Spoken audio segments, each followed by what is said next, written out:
You wake up not to the sound of an alarm, but to the oppressive weight of absolute silence, the usual city symphony traffic, distant sirens, the hum of life is gone. You check your phone. No signal, no notification, just a low battery icon blinking against a black screen. You walk to the window and pull the curtain.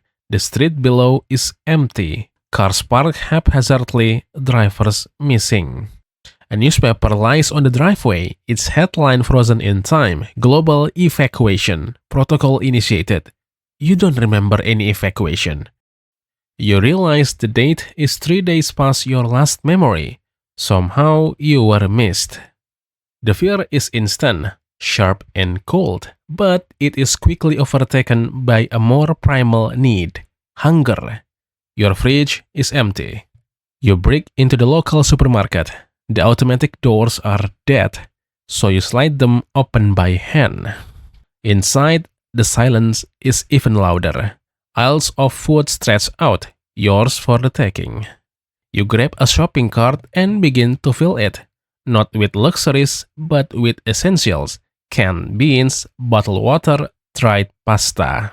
You pass the electronic section, 100 TVs stare back, all black screens. Food is secure for months, but survival isn't just about the stomach, it's about the mind. You need knowledge. You spend weeks in the city library. The power is still out, so you read by the light of the windows during the day. You learn how to purify water, how to identify edible plants, how to mend clothing. Your simple white shirt and pants are starting to show the wear. You realize that without maintenance, the world you know is on a timer. Dams will fail. Nuclear plants might overheat. You mark a location on the map, a remote cabin near a mountain river. You need to leave the city before it becomes a trap. The city is changing. The silence is no longer peaceful. It's haunting. Vines begin to crawl up the skyscrapers, and the smell of stagnant water fills the air. You pack your car, a sturdy SUV you borrowed from a driveway. You fill the back with every can of food, every tool, and every gallon of gas you could find. The highway is a graveyard of abandoned dreams. You weave through the rusted remains of a civilization that disappeared in an eye blink. As the city skyline fades in your rearview mirror, you feel a strange mix of grief and liberation. You are the last witness to the world that was.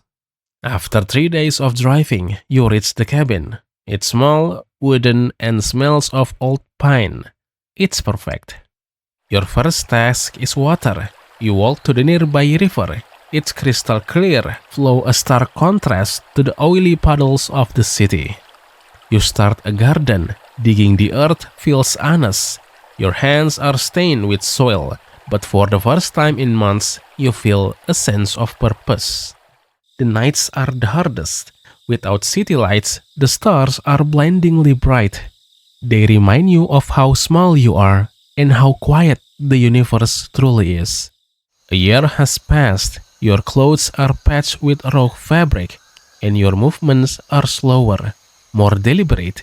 You have become a creator of the forest. One morning, you heard a sound, not the wind, not a bird, a rhythmic thumping. You run to the clearing for a second. Your heart stops. A dog, a golden retriever, is standing there, wagging its tail.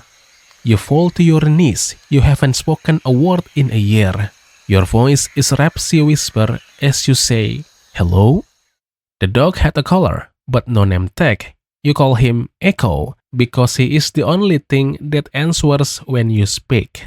Together, you explore the mountains. You find a radio tower on a distant peak. Maybe, just maybe, there's a signal out there. You reach the tower and find the emergency broadcast switch. You flip it. You don't know if anyone is listening, but you speak into the dusty microphone anyway.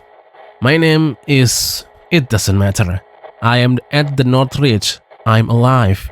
Is anyone there?" You walk back to your cabin as the sun sets. Whether an answer comes or not, you've done your part. You've kept the fire of humanity burning for one more day. The world is quiet, but it is no longer empty.